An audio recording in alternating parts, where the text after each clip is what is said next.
নমস্কাৰ মই পত্নীৰ শাৰীৰিক আৰু মানসিক অত্যাচাৰৰ বলি হৈছো মোৰ পত্নী সুমিয়ে তেওঁৰ পৰকীয়া প্ৰেমিকৰ সৈতে লগ লাগি মোৰ ওপৰত প্ৰচণ্ড মানসিক আৰু শাৰীৰিক অত্যাচাৰ আৰম্ভ কৰিছে বিগত বহু দিন ধৰি বিশ্বাস কৰক মোৰ পত্নী সুমিয়ে মোৰ একাউণ্টৰ পৰা পৰকীয়া প্ৰেমিকৰ সৈতে লগ লাগি 1 লাখ 2 লাখ নহয় মোৰ বহু কষ্টৰে উপাৰ্জিত 35 লাখ টকা উলিয়াই লৈ গৈছে তাৰ উপৰি মোৰ অন্যান্য খা সম্পত্তিটো চকু দিছে মোৰ পত্নী সুমিয়ে প্ৰিয় দৰ্শকসকল আপোনালোকে ভাবি থকা নৰ্তকী চৰ্চিত এই ট্ৰেডিংৰ লগত জড়িত নৰ্তকী সুমি বৰাৰ কথা কৈ থকা নাই সুমি এতিয়াও পলাতক আৰক্ষী বিচাৰি আছে আমি ক'ব বিচাৰিছো আন এগৰাকী সুমিৰ কথা এই সুমি গৰাকী হৈছে এজন আবকাৰী কনিষ্টবলৰ পত্নী আৰু আবকাৰী কনিষ্টবলজনে এতিয়া অভিযোগ আনিছে যে তেওঁৰ ওপৰত তেওঁৰ পত্নী সুমি আৰু সুমিৰ পৰকীয়া প্ৰেমিকে লগ লাগি শাৰীৰিক আৰু মানসিক অত্যাচাৰ কৰিছে লগতে তেওঁৰ খাছতীয়া ধন 1-2 লাখ নহয় 35 লাখ টকা লৈ উধাও হৈছে তো আজি মুকলিকৈ ক'বলৈ বাধ্য হৈছে যে মোৰ পত্নী সুমিয়ে প্ৰেমিকৰ সৈতে লগ লাগি মোক শাৰীৰিক আৰু মানসিক অত্যাচাৰ কৰিছে যাৰ বাবে তেওঁ এখন কাইলৈ সংবাদমেল দিব আৰু সংবাদমেলৰ পূৰ্বে তেওঁ সাংবাদিকসকলক উদ্দেশ্য কৰি এখন পত্ৰ প্ৰেৰণ কৰিছে সংবাদমেললৈ তেওঁ আহ্বান জনাইছে কি লিখা আছে সেই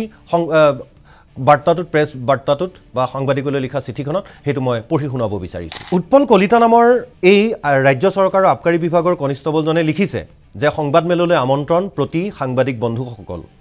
মই শ্ৰী উৎপল কলিতা ৰাজ্য চৰকাৰৰ আবকাৰী বিভাগৰ এজন কনিষ্টবল দীৰ্ঘদিন ধৰি মই মোৰ পত্নী শ্ৰীমতী গীতিমা কলিতা দাস উৰফে সুমিৰ শাৰীৰিক আৰু মানসিক অত্যাচাৰ উৎপীড়নৰ বলি হৈ আহিছো দৰবৰ নামত বিভিন্ন নিচাযুক্ত দ্ৰব্য খুৱাই মুখ নিশেষ কৰাৰ পৰিকল্পনা কৰা গীতিমা দাসে তাইৰ প্ৰেমিকৰ সহযোগত মোৰ একাউণ্টৰ পৰা 35 লাখ টকা হৰকুৱাৰ লগতে মোৰ বেলেনো গাড়ীখনো কাঢ়ি লৈ গৈছে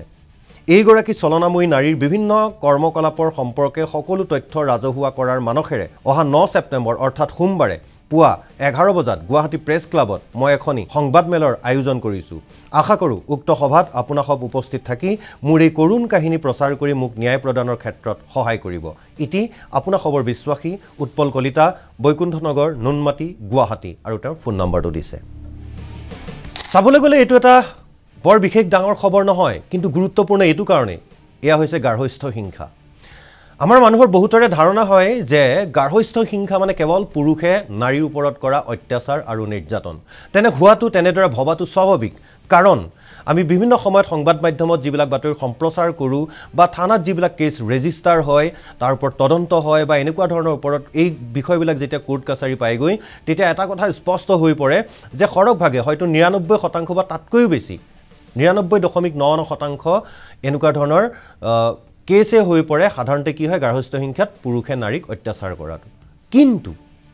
আপুনি মই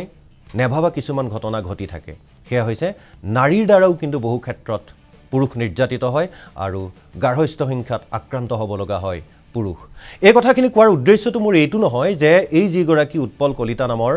আবকাৰী বিভাগৰ কনিষ্টবলজনে অভিযোগ আনিছে তেওঁৰ পত্নীৰ বিৰুদ্ধে তেওঁৰ অভিযোগ আনিছে সংবাদমেল আয়োজন কৰিছে কাইলৈ তেওঁ ক'বলগীয়া কথাখিনি কিন্তু এইটো তাৰ মানে এইটো নহয় যে তেওঁৰ কথাখিনি শুদ্ধ কিন্তু এজন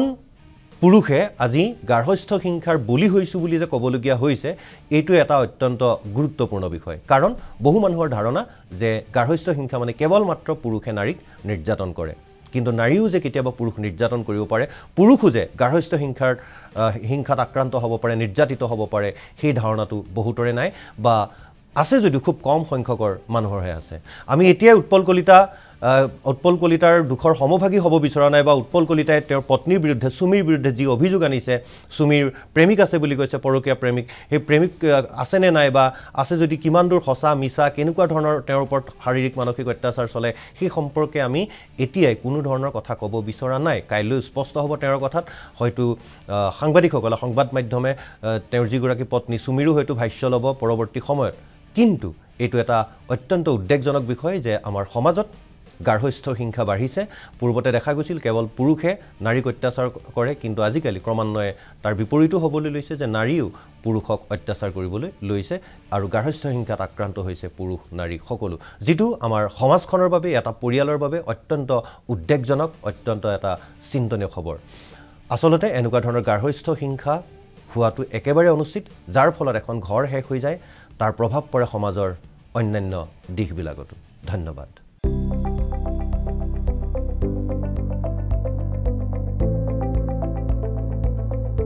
NB নিউজ,